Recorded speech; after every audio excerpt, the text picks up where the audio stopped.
आरव और उसकी कजिन मीरा शहर से बस से उतरते हैं। मीरा थकी हुई। आरव, ये जगह तो बिल्कुल सुनसान लग रही है। आरव हंसते हुए, गांव है यार, हॉरर मूवी का सेट नहीं। तभी चौकीदार कमल टॉर्च लेकर पास आता है। कमल सीरियस, तुम दोनों शहर से आए हो? आरव, हां, शंता दादी के घर जा रहे हैं। कमाल थोड़ा घबरा कर, रात हो गई है, पीपल वाली हवली के पास मत रुकना। मीरा, क्यों? कमल कुछ बोले बिना चला जाता है। हवा तेज चलती है और दूर से किसी औरत के हंसने की आवाज आती है। पुरानी तूती हुई हवेली, सामने एक बड़ा पीपल का पेड़। मीरा धीमी आवाज, यही है ना दादी का घर? आरव, आप पर इतना डरावना क्यों है? दरवाजा खुद ब खुद चींच करता हुआ खुलता है। अंदर दादी शंता बैठी होती है। दादी ठंडी आवाज, आ गए तुम दोनों?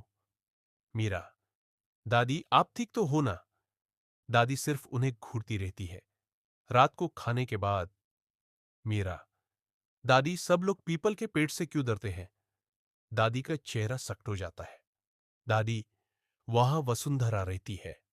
आरव, कौन? दादी, 20 साल पहले एक औरत थी इस हवेली की मालके। उसके पति ने उसे जिंदा जला दिया और उसकी लाश इसी पीपल के नीचे दफन हुई। मेरा, फिर?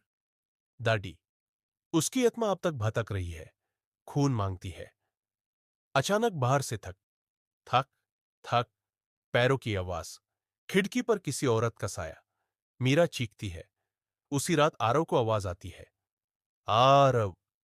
वो बाहर निकल जाता है, नींद में चलते हुए। पीपल के पेड़ के नीचे एक औरत सेफ्ट साड़ी में खड़ी होती है, उल्टे पैर। औरत मुस्कुरेट हुए, मुझे पहचाना? आरव जैसे ही पस जाता है, उसकी आंखें काली हो जाती है। सुबह मीरा देखती है, आरव बेहोश पड़ा होता है, गले पर नीले निशान। पंडित हरिशंकर को बुलाया जाता है। पंडित, इस लड़के पर चुड़ैल का सया है। मीरा, क्या वो मेरी भाई को मार देगी?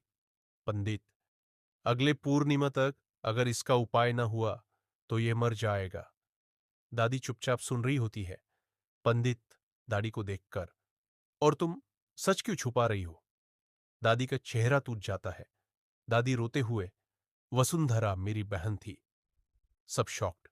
दादी, मैंने ही उसके पति का साथ दिया, प्रॉपर्टी के लिए। मीरा, तो आप ही जिम्मेदार हो। दादी, हां, और अब वो मेरी पूरी नस्ल खत्म करना चाहती है। बाहर से जोर से हंसी, हा हा हा हा हा। हावली के शीशे टूट जाते हैं। पूर्णिमा की रात। पंडित मंत्रा पढ़ रहा होता है। आरव बीच में बंधा होता है। हवा तूफा बन जाती है। वसुंधरा सामने आती है, आधा जला हुआ चेहरा, खूनी आंखें। वसुंधरा, मेरी मौत का बदला चाहिए। दादी आगे बढ़ती है। दादी, मुझे ले जा, इन दोनों को छोड़ दे। वसुंधरा थोड़ी देर चुप रहती है, फिर दादी को पकड़ लेती है। दादी चीख कर राख बन जाती है। वसुंधरा तेज चीख मार के हवा में गायब हो जाती है। सब शांत।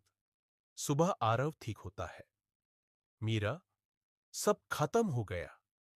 पंडित,